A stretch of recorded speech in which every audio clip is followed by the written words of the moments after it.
Bonsoir à tous. Nous consacrerons la dernière partie de cette émission à vos questions SMS, Internet et réseaux sociaux. C'est une véritable tempête politique que connaît l'Espagne avec le procès du fameux juge Garzón. Outre question évidemment légitime de droit et de procédure, le juge a tout simplement voulu fouiller la mémoire de son pays et visiblement ça fait mal. Les envoyés spéciaux de C'est dans l'air, eux, reviennent d'Espagne avec leur reportage et nous avons intitulé cette émission « Le juge qui divise l'Espagne ». Et voici les invités qui ont accepté d'y participer en direct comme chaque soir. Mercedes Yusta est historienne, professeure à l'Université Paris 8 et spécialiste de l'Espagne franquiste, à laquelle vous avez consacré de nombreux livres. Vous venez notamment de co-diriger un ouvrage collectif consacré aux femmes et aux stratégies transnationales paru chez Peter Lang. Andrés Pérez est journaliste, correspondant à Paris du quotidien espagnol Publico. Votre journal travaille bien entendu actuellement beaucoup sur le procès du juge Garzón et la mémoire de la société espagnole. Fabrice d'Almeida est historien, professeur à l'IFP de Paris 2 où il dirige le master médias et mondialisation. Votre dernier livre, Ressources inhumaines sur les gardiens des camps de concentration et leurs loisirs, est lui paru chez Fayard. Enfin, Edith Viorca est historienne, directrice de recherche au CNRS. Vous travaillez depuis de nombreuses années sur la question de la mémoire historique française et européenne. Votre dernier livre, Eichmann, de la traque au procès, est lui paru chez André Versailles. Je pense que beaucoup de Français, beaucoup de téléspectateurs découvrent ce soir, ne serait-ce que la notion chiffrée de ces crimes. Hein. C'est pas présent. On ne vit pas avec ces idées, ces morts. On sait très bien qu'il y a eu une guerre en Espagne, que républicains et franquistes se sont affrontés, mais voilà, on ne connaît pas ces détails-là. Et on a un téléspectateur qui nous dit, mais finalement, comment le franquisme a-t-il pris en Espagne, entre guillemets, ce qui veut dire, voilà, il n'y a pas eu 97% d'Espagnols hostiles au franquisme pendant près de 50 ans. Donc voilà, comment se pose le franquisme? Et est-ce que tout simplement, il faut répondre à l'issue d'une guerre et d'une guerre sanglante dont on découvre les crimes aujourd'hui? Est-ce que c'est ça l'enjeu?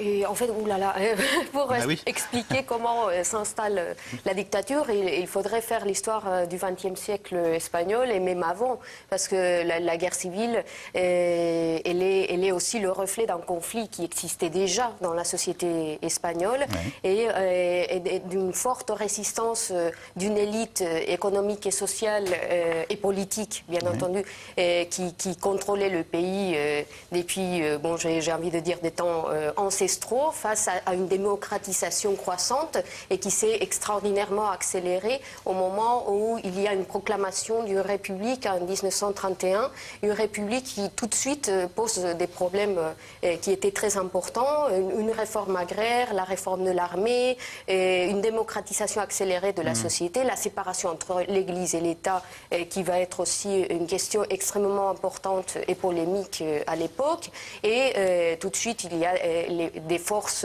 qui vont se réunir pour abattre cette République. Et donc c'est un conflit qui se déroule pendant ces années-là, qui va finir par éclater en 1936 avec une guerre civile qui n'était pas prévue en quelque sorte. Enfin, l'idée c'était de donner un coup d'État militaire et qui soit le plus rapide, le plus brutal possible pour installer un régime militaire. Mais les choses se sont passées. Est-ce que vous diriez, et je résume vraiment au maximum, mais qu'on assiste finalement à une guerre civile entre communistes et anticommunistes, ou c'est plus compliqué que ça? C'est beaucoup plus compliqué que ça. Bien sûr.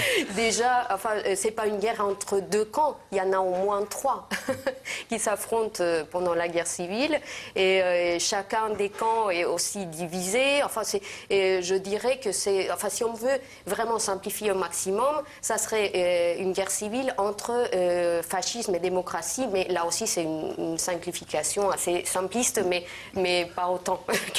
Une première intervention avant de se tourner à nouveau vers eux, mais vous qui êtes quand même spécialiste aussi des tabous en histoire, si je puis dire, Fabrice d'Almeida, est-ce que vous découvrez un débat là, et est-ce que vous êtes surpris de l'ampleur que ça prend, et notamment de l'ampleur politique que ça prend en Espagne?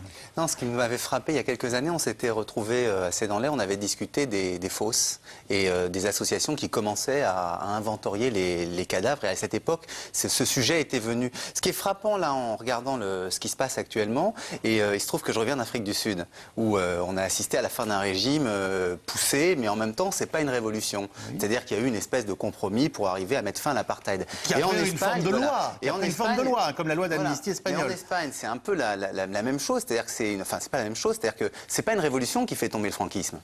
D'une certaine manière, c'est une transformation des élites par le haut qui acceptent de rentrer dans la démocratie et qui le font avec un pacte Ce pacte, c'est on veut bien vous donner la démocratie, mais vous ne nous jugez pas sur ce qui s'est passé auparavant. Mais les familles espagnoles nous disent aujourd'hui, vous nous avez mis des morts sous le tapis par dizaines de milliers.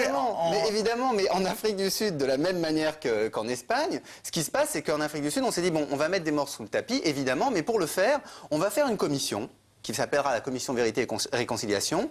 Les gens viendront, s'ils avouent leurs crimes et si on arrive à obtenir le pardon des victimes, et bien à ce moment-là, on amnistiera les faits. Il n'y a pas eu la même chose en Espagne. Il n'y a pas eu la même chose en Espagne. Donc ce qui se passe aujourd'hui, c'est que les vérités cachées, les crimes sortent. Et je dirais, ce qui est frappant et ce qui est peut-être là, qui doit nous faire réfléchir, c'est que ça sorte à travers cette question judiciaire, qui est au fond une question qu'on vient de toucher nous autour du génocide arménien. C'est cette question de la pénalisation. Cette question, pourquoi le juge Garçon, pourquoi est-ce qu'il y a tant d'espoir de regard qui sont sur lui? C'est pas seulement sur les enquêtes. C'est parce que s'il y a les enquêtes, à un moment donné, il y aura passage devant le tribunal. Donc il y aura jugement et il y aura accusation. Et ça, c'est peut-être le malaise de nos sociétés. C'est-à-dire le fait que maintenant, pour réfléchir sur le passé, pour arriver à faire sortir le passé, c'est plus seulement le livre, c'est plus seulement le média, c'est plus seulement la classe d'histoire, où ça pourrait être le cas, qu'on en discute. Mais non, maintenant c'est le tribunal. Comment juger les crimes du franquisme? Procureur pendant 25 ans, Carlos Villarejo se dit écœuré par la justice espagnole. Pour lui, la Cour suprême qui a condamné Garzón compte dans ses rangs des proches de l'ancien dictateur. La plupart de ces juges et magistrats ont collaboré dans la répression politique du général Franco. Quand la dictature a pris fin et que la transition démocratique s'est installée, ils sont restés à leur poste. Ils ont même été promus à des hautes fonctions dans le pouvoir judiciaire et c'est ce qui explique la continuité du système franquiste.